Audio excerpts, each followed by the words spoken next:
ऐं ह्रीं क्लीं चामुंडाय विचे। नमस्कार भक्तजनों, मेरे YouTube चैनल पर आप सभी का स्वागत है। आज हम सुनेंगे माता दुर्गा के सप्तशती पाठ का तीसरा अध्याय। जैसा कि आपको पता है, माँ दुर्गा का सप्तशती व्रत कथा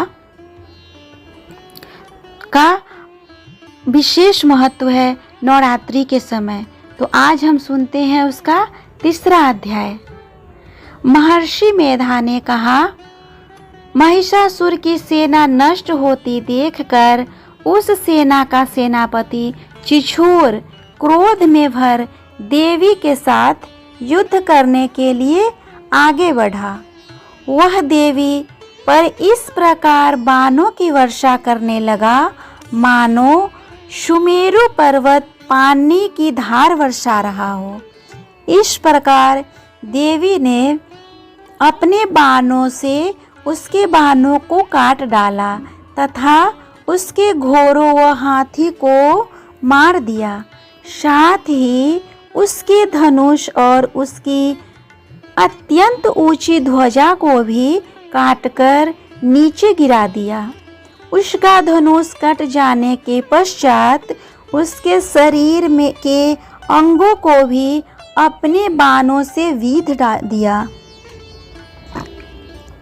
धनुष, घोड़ों और सारथी के नष्ट हो जाने पर वह असुर ढाल और तलवार लेकर देवी की तरफ आया। उससे अपनी तीक्ष्ण धार वाली तलवार से देवी के सिंह के मस्तक पर प्रहार किया और बड़े वेग से देवी की बाईं भुजा का वार किया, किंतु देवी की बाईं भुजा को छूते ही उस दैत्य के तलवार टुकड़े टुकड़े हो गए। इससे दैत्य ने क्रोध में भरकर शूल हाथ में लिया और उसे भद्रकाली देवी की ओर फेंका। देवी की ओर आता हुआ वह शूल आकाश से गिरते हुए सूर्य के समान प्रज्वलित हो उठा। उस शूल को अपनी ओर आते हुए देखकर देवी ने भी शूल छोड़ा और महाअसुर के शूल के 100 टुकड़े कर दिए और साथ ही महाअसुर के प्राण भी हर लिए। चिछोर के मरने पर देवताओं को दुख देने वाला चामर नामक दैत्य हाथ पर सवार होकर देवी से लड़ने के लिए आया और उसने आने के साथ ही शक्ति से प्रहार किया, किंतु देवी ने अपनी हुंकार से ही उसे तोड़कर पृथ्वी पर डाल दिया। शक्ति को टूटा हुआ देखकर दैत्य ने क्रोध से लाल होकर शूल को चलाया, किंतु देवी ने उसको भी काट दिया। इतने में देवी का सिंह उछलकर हाथी के मस्तक पर तलवार सवार हो गया और दैत्य के साथ बहुत ही तीव्र युद्ध करने लगा। फिर वह दोनों लड़ते हुए हाथी पर से पृथ्वी पर आ गिरे और दोनों बड़े क्रोध से लड़ने लगे। फिर सिंह बड़े जोर से आकाश की ओर उछला और जब पृथ्वी की ओर आया तो उसने पंजे से चामर का सिर धड़ से अलग कर दिया। क्रोध से भरी हुई देवी ने शिला और वृक्ष आदि की चोटों से उदग्र को भी मार दिया। कराल को, दांतों, मुख को और थप्पड़ों से चूर्ण कर डाला। क्रोध में देवी ने गदा के प्रहार से उद्धत दैत्यों को मार गिराया। भिंदीपाल से वाष्कल को, बाणों से ताम्र तथा गंधक को मौत के घाट उतार दिया।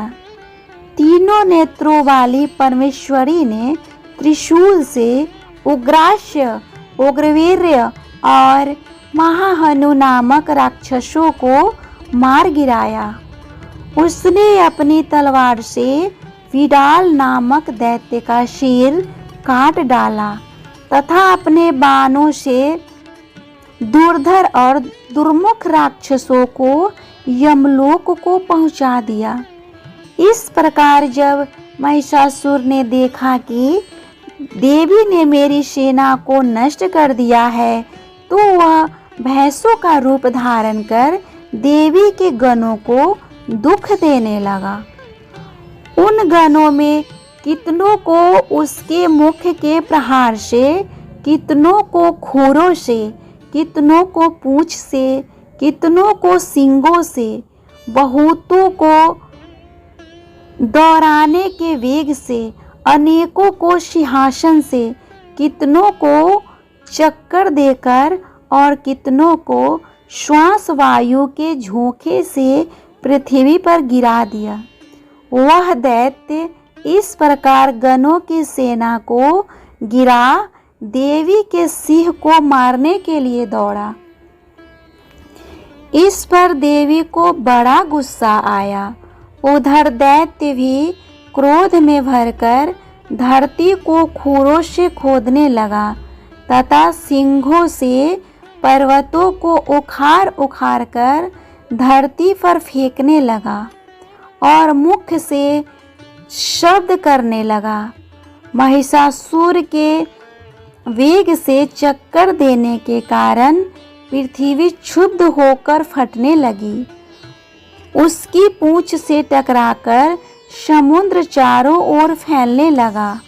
हिलते हुए सिंगों के आघात से मेघ खंड खंड हो गए और श्वास से आकाश में उड़ते हुए पर्वत फटने लगे।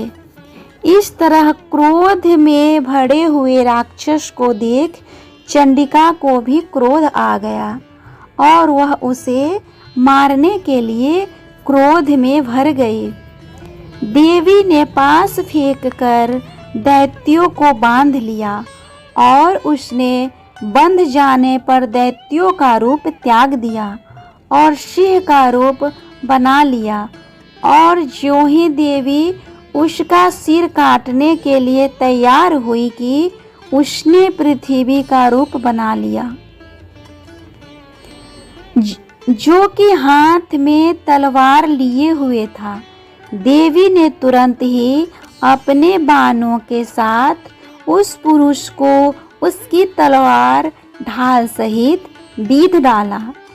इसके पश्चात वह हाथी के रूप में दिखाई देने लगा और अपनी लंबी सूंड से देवी के सिंह को खींचने लगा और गरजने लगा।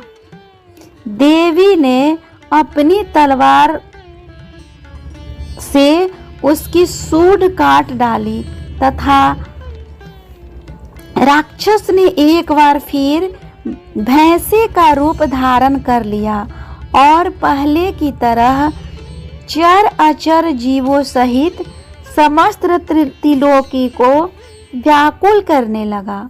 इसके पश्चात क्रोध में भरी हुई देवी बागंबर उत्तम मधु का पान करने लगी और लाल लाल नेत्र करके हंसने लगी। उधर बलवीर और मद से क्रुद्ध हुआ दैत्य भी गरजने लगा। उसने सिंहों से देवी पर पर्वतों को फेंकने लगा। देवी अपने बाणों से उसके फेंके हुए पर्वतों को चूर्ण करती हुई बोली, ओ मूढ़, जब तक मैं मधुपान करती हूँ तब तक तू गरज ले और इसके पश्चात मेरे हाथों तेरी मृत्यु हो जाने पर देवता गरजेंगे। महर्षि मेधा ने कहा। यूं कहकर देवी उछलकर उस दैत्य पर जा चढ़ी और उसको अपने पैर से दबाकर शूल से उसके गले पर आघात किया। देवी के पैर से दबने पर भी दैत्य अपने दूसरे रूप से अपने मुख से बाहर होने लगा। अभी वह आधा ही बाहर निकला था कि देवी ने अपने प्रभाव से उसे रोक दिया। जब वह आधा निकला हुआ ही दैत्य युद्ध करने लगा तो देवी ने अपनी तलवार से उसको काट दिया। इसके पश्चात सारी राक्षस सेना हाहाकार करती हुई वहां से भाग खड़ी हुई और सब देवता अत्यंत प्रसन्न हुए तथा ऋषियों और महर्षियों सहित देवी की स्तुति करने लगे। गंधर्वराज गान करने लगा तथा अप्सराएं भी नृत्य करने लगी। इस तरह दुर्गा सप्तशती पाठ के तीसरा अध्याय का कथा पूर्ण हुआ। भक्तजनों, आपको ये कथा कैसा लगा प्लीज़ कमेंट करके बताएं और अगर अच्छा लगा हो तो प्लीज़ मेरे वीडियो को लाइक और शेयर करें। साथ में मेरे चैनल को भी सब्सक्राइब कर ले ताकि जब भी मैं दुर्गा सप्तशती पाठ का चौथा अध्याय अपलोड करूं उसका नोटिफिकेशन सबसे पहले आपको मिले और आप ये कथा का श्रवण कर पाए और माता दुर्गा की कृपा प्राप्त कर पाए। साथ ही आप नवरात्रि के शुभ अवसर पर माता दुर्गा के 9 रूपों का भी पाठों का श्रवण कर सकते हैं और 10 महाविद्या का भी पाठों का और कहानी का श्रवण कर सकते हैं। इससे आपको माता दुर्गा के और सानिध्य की प्राप्ति होगी और माता की कृपा प्राप्त होगी। इन सब का वीडियो मैंने बना दिया है जो कि मेरे चैनल पर अपलोडेड है। आप चाहे तो वहां से सुन सकते हैं। और तब तक के लिए माता रानी सब पे अपनी कृपा बनाए रखे। जय माता रानी की।